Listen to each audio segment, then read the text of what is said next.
Good morning बच्चों। Please sit down. मजबूरियाँ देर रात तक जगाती हैं और जिम्मेदारियाँ सुबह जल्दी उठा देती हैं। मेहनत तो हर फील्ड में करनी पड़ेगी। दोस्त बेकार पड़े रहने से तो लोहे में भी जंग लग जाती है। लोहे में भी जंग लग जाती है।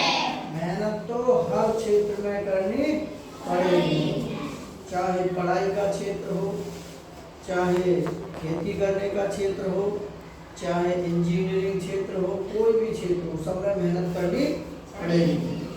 हमेशा याद रखना, बेहतरीन दिनों के लिए बुरे दिनों से लड़ना पड़ता है।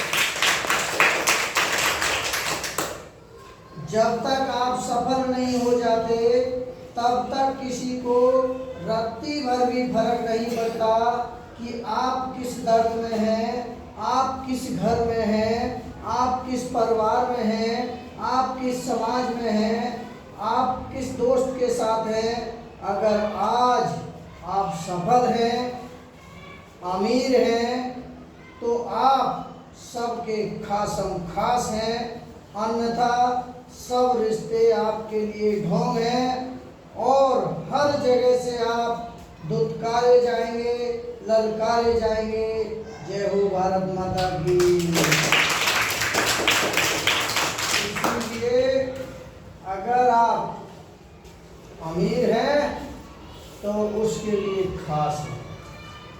बस मेहनत करो सफल होने के लिए, एक दिन आप भी खास होंगे। इसलिए कोशिश करते रहिए, मेहनत करते रहिए, सफलता जरूर मिलेगी। ठीक है। जवान विद्यालय की तैयारी कराना, जो भी गरीब बच्चे हैं, मोटिवेशनल के लिए भी कुछ बताते हैं स्टार्ट करने से पहले। और अनुच्छेद जो है हमारा 33 चल रहा है, विषय है हिंदी भाषा, अनुच्छेद 33 पढ़ेंगे। हाँ देखिए, लाइट बोल रहे हैं। केवल आपका ध्यान ब्लैक बोर्ड की ओर होगा, अनुच्छेद की तरफ होगा, मन होगा तो जरूर कुछ अगर समझोगे इसमें वो चीज़ें। तो देखिए, पर्यटन, मनोरंजक, शैक्षिक, मनोरंजक और शैक्षिक दोनों ही होता है। यानी कि अगर हम टूर पर कहीं जाते हैं तो हमारा जो है मनोरंजन भी हो जाता है और हमारा शिक्षा का स्तर भी अच्छा हो जाता है। हमें जानकारी मिल जाती है तरह तरह की, घूमने से, भ्रमण करने से। इसे सदा ही शिक्षा का महत्वपूर्ण अंग माना गया है। इसे सदा ही शिक्षा का महत्वपूर्ण अंग माना गया है पर्यटन को। इसको पर्यटन को यूरोप में किसी नवयुवक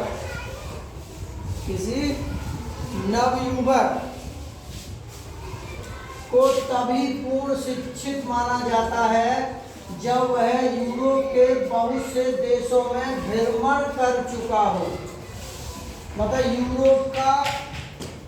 यूरोप तभी शिक्षित माना जाएगा तब उसने यूरोप के बहुत से देशों में भ्रमण किया हो, वरना वो शिक्षित नहीं माना जाएगा। कितनी बढ़िया बात। प्राचीन भारत में भी हमारे ऋषि पर्यटन के महान मूल्य को समझते थे।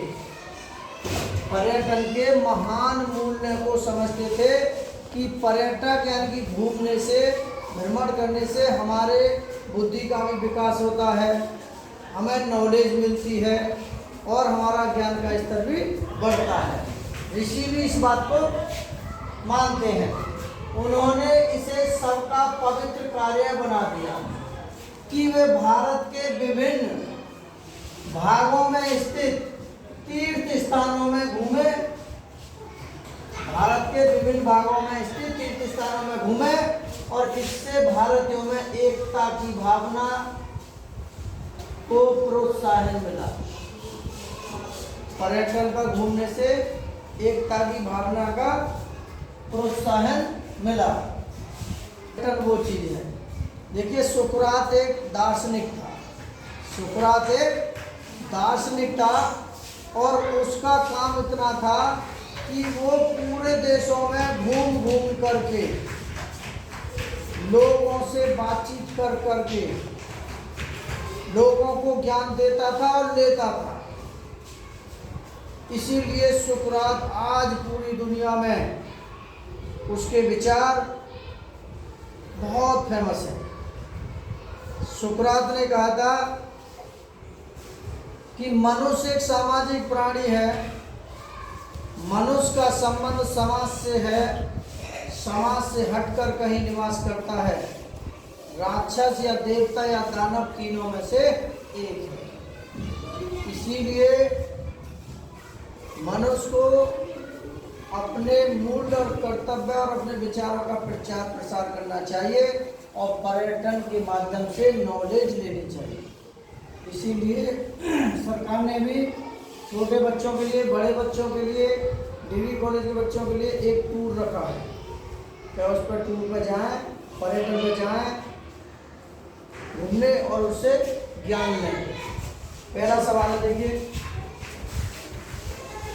यदि कोई वास्तविक शिक्षा पाना चाहे तो उसके लिए डॉट करना महत्वपूर्ण है। क्या करना महत्वपूर्ण है? अध्ययन महत्वपूर्ण है, कार्य करना महत्वपूर्ण है, पर्यटन महत्वपूर्ण है या ध्यान महत्वपूर्ण है? जिसको पता है, किसको पता है? क्या महत्वपूर्ण है? पर्यटन। तू बता मानवी। यशस्वी। हाँ बता। हाँ बोल। पर्यटन। हाँ भाई बोल। क्या नाम है? पर्यटन।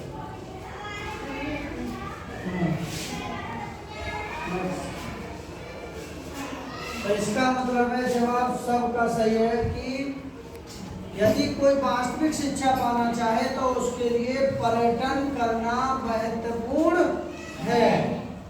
उससे हमें नॉलेज मिलती है। घूमने से, भ्रमण करने से वहाँ की संस्कृति का पता चलता है, वहाँ की जलवायु का पता चलता है, वहाँ की बोलचाल भाषा का पता चलता है, वहाँ के कल्चर का पता चलता है, वहाँ की खेती का पता चलता है, वहाँ की बोली का पता चलता है और वहाँ के पहनावा का पता चलता है। तो घूमने से हमें बहुत जानकारी मिलती है। कार्य नहीं, पर्यटन बिल्कुल राइट आंसर है सी। अध्ययन भी नहीं। ठीक है, अगला क्वेश्चन, निम्नलिखित में से कौन सा शब्द मनोरंजक का समानार्थी है? मनोरंजक का समानार्थी है। मनोरंजक जैसा ही कौन सा शब्द है? नंबर 1 शैक्षिक, नंबर 2 मनभावन, नंबर सी थकाने वाला, नंबर डी दृश्यावलोकन। किसको पता है? हाँ, मन भावन। जोरदार ताली बजाइए।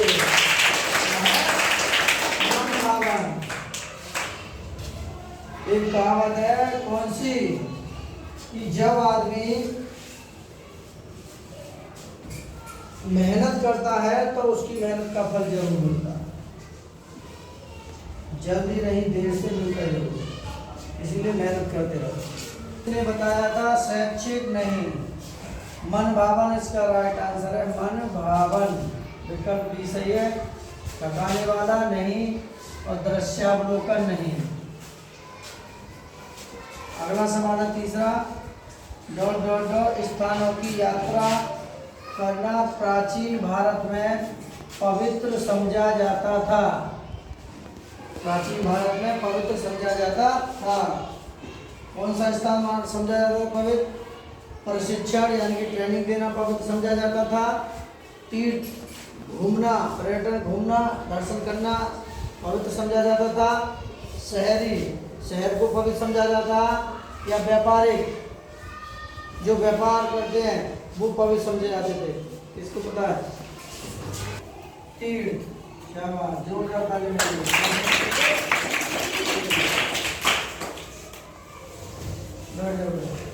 नहीं, तीर्थ हमारा इसका राइट आंसर है तीर्थ। विकल्प बी, शहरी नहीं, व्यापारिक भी नहीं। अगला सवाल है 4, लोग यदि अधिक डॉट डॉट डॉट करें तो उन्हें दूसरों के साथ एकता का अनुभव होता है। एकता का अनुभव कब होता है? ये देखिए इसमें भी आया हुआ है, एकता की भावना का प्रोत्साहन मिला है। कब मिला है? पर्यटन करने से मिला है, बातचीत करने से मिला है, खेल खेलने से मिला है, या प्रश्न करने से एकता का अनुभव मिला है। किससे मिला है एकता का अनुभव? कौशल नीचे कर ले। हाँ, क्या था बेटा? पर्यटन। क्या था पर्यटन? यानी कि एकता का अनुभव होता है पर्यटन से, घूमने से। क्योंकि वहाँ जब हम घूमने जाते हैं, पर्यटन कर जाते हैं, भ्रमण करने जाते हैं, वहाँ सभी जाति के लोग मिलते हैं, सभी धर्म के लोग मिलते हैं, सभी संस्कृति के लोग मिलते हैं, सभी कल्चर के लोग मिलते हैं, और सभी लोग भी ड्रेस भी पहनते हुए दिखते हैं। तो वहाँ की संस्कृति भी अलग अलग लगती है। भाई अगर आप कहीं पर्यटन पे गए, वहाँ किसी ने ड्रेस कैसी पहन रखी है, किसी ने ड्रेस कैसी पहन रखी है, तो उसके विषय में भी हमको जानकारी मिलती है। इसका जवाब बिल्कुल सही है। ताली बजाइए। आंसर ए है पर्यटन। बातचीत से एकता का अनुभव नहीं मिलता, खेल से भी एकता का अनुभव नहीं होता, और प्रश्न से भी एकता का अनुभव नहीं होता। केवल एकता का अनुभव होता है पर्यटन से। अगला क्वेश्चन है, ऋषि वह व्यक्ति है जो डॉट डॉट डॉट होता है। तो ऋषि कैसा व्यक्ति है? नंबर 1, विद्वान। विद्वान है क्या ये? विद्वान। विद्वान व्यक्ति है। ऋषि चतुर व्यक्ति है। ऋषि स्वतंत्र व्यक्ति है। ऋषि धूर्त व्यक्ति है। कैसा व्यक्ति है ऋषि? विद्वान, विज्ञान नहीं। कैसा है? विद्वान का मतलब है बुद्धिमान। कैसा है? बुद्धिमान। ठीक है, सही है। चलिए ताली बजाइए। ऋषि जो है ना, क्या है? बुद्धिमान। विद्वान बिल्कुल इसका राइट आंसर है विद्वान। चतुर ऋषि होता है? नहीं। स्वतंत्र होता है? नहीं। धूर्त होता है? नहीं। इस गद्यांश के अनुसार ऋषि वह व्यक्ति है जो विद्वान होता है, बहुत सारी जानकारी देता है। ठीक है, बैठ जाओ। समझ भाई? तो इस अनुच्छेद से हमें बहुत सारी चीजें मिली कि हम बुद्धिमान भी बन सकते हैं पर्यटन भ्रमण करके। जैसे सुकरात की हमने बात बताई। सुकरात है, प्लेटो है, अरस्तु है, बहुत सारे दार्शनिक रहे हैं जो घूम घूम करके, भ्रमण कर करके संस्कृति को जाना है, वहाँ के पर्यावरण को जाना है, वहाँ की जलवायु को जाना है, और बुद्धिमान बने हैं, विद्वान हुए हैं। इसीलिए पर्यटन भी हमारे जीवन में बहुत महत्वपूर्ण है। ये भी हमारे ज्ञान में, शिक्षा लेने में महत्वपूर्ण भूमिका निभाता है पर्यटन। ये हमारा एक अभिन्न अंग भी है। इसीलिए वीडियो अच्छी लगी हो तो लाइक करें, शेयर करें।